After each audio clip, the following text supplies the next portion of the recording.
want to share a short tale this morning of St. Columba. This is taken from the life of St. Columba. St. Columba was an early Christian saint who sailed from Ireland to northwest Scotland and set up camp on the Isle of Iona, a very magical island off the northwest of Scotland. And this wonderful book is lots of stories recorded by a scribe of his life and the miracles he performed, and it's really wonderful because there are so many of them, and some of them are very minor, which adds a sort of layer of authenticity to it because of the, some of them are bigger miracles, and some of them are like tiny little things that happened. And particularly this morning because I was up there last year on Iona, I have a very dear friend who lives on the island. It's a very small island. Only, 100 people or so live there. And many pilgrims come because of the abbey and the sacredness. And there's a distinct aura the moment you arrive on the island.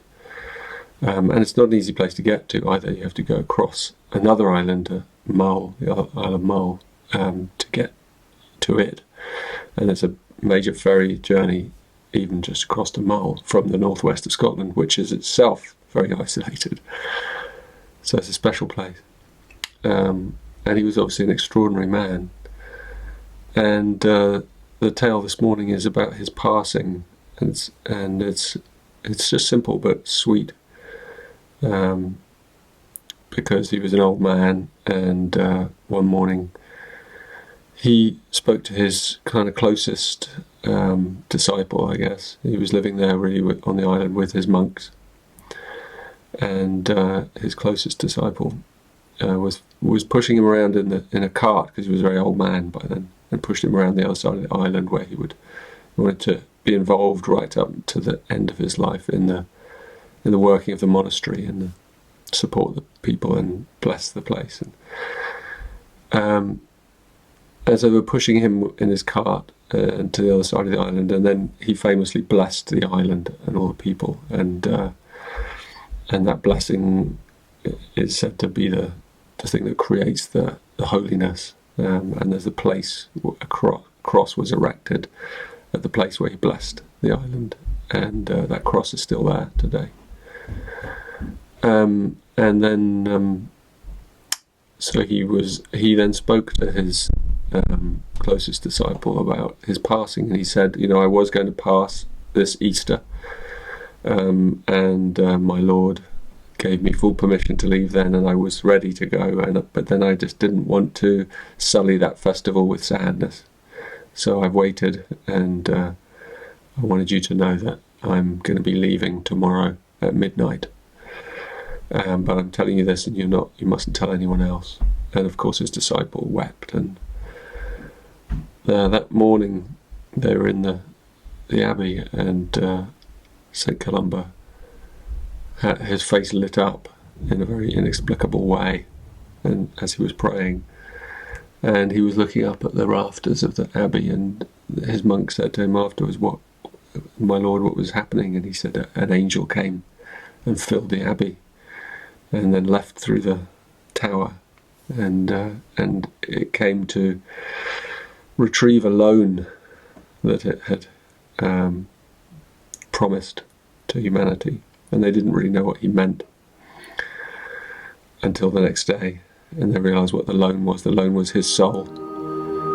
And that next day he came to the abbey, and it was approaching midnight, and they would pray at that time. They would go in to pray, and he ran in, hobbled in as fast as he could to the front, and they hadn't lit the candles yet.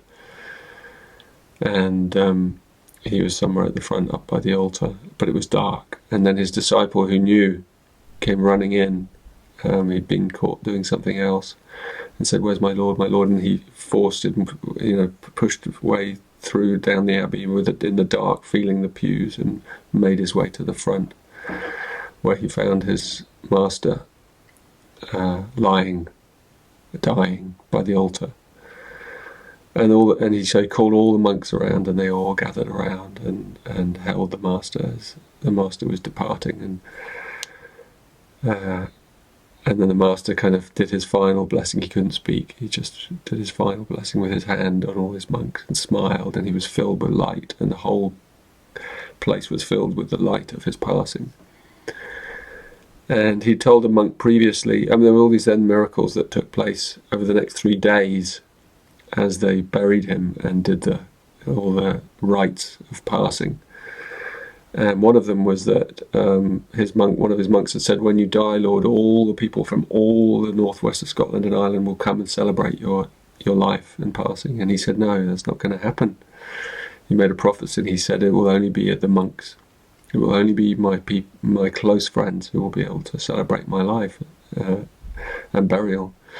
And as it happened that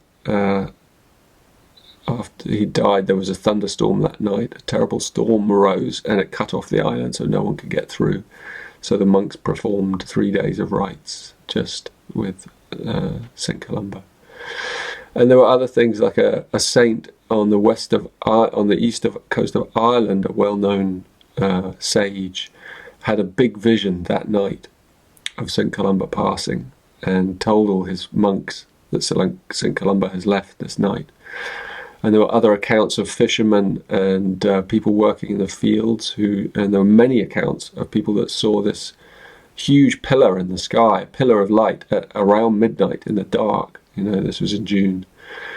But the light lingers long in northern Scotland at that time.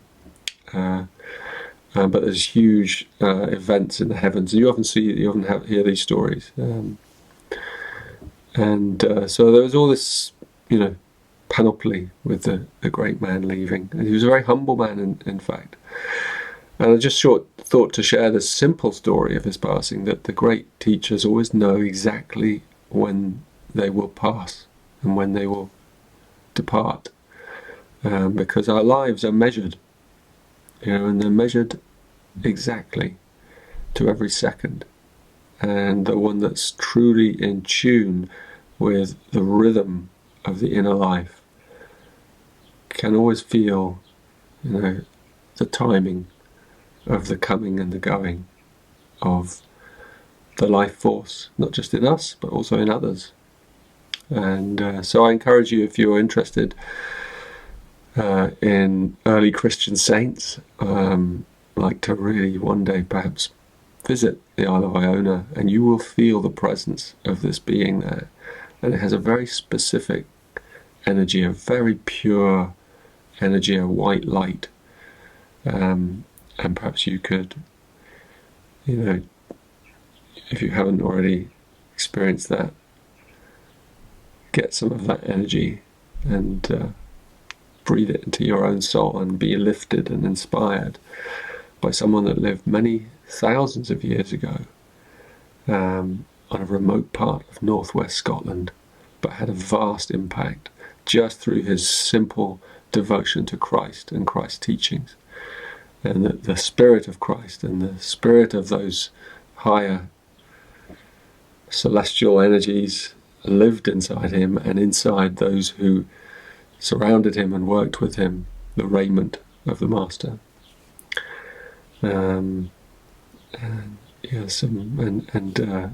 These wonderful tales of his life and the miracles,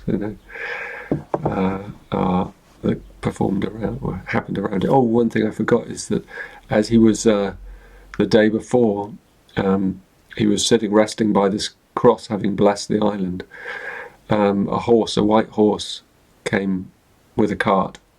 The horse that was used on the island to bring the ferry provisions across the island.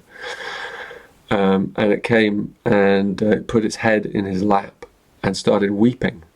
And several monks were there to record this, that the horse was weeping and frothing, and it was like its head in his lap. And so St. Columba said, "Isn't it amazing that the Lord's creatures, even though we humans don't know these things, most of us, but the creatures know that the horse knew his master was leaving that night, And he came and they said, "Come on, let's move on." And St. Columba said, "No, let the horse, let him grieve. Let him grieve." And I thought it was another beautiful little story. So I find these stories just really uplifting and simple and beautiful, and they remind us of another reality, of another time. But it is our reality. It is this time as well. These things are alive and possible, and particularly in the world that we see today, where we worry so much about the future of our species and the planet, and yet underneath everything is a mission and a pattern and a reason. And if we can stay connected to that, then we stay connected to the source of all being. And that's the beauty of these simple stories. So I hope you find that one inspirational and uplifting in your day, wherever you are. Blessing of St. Columba be upon us all.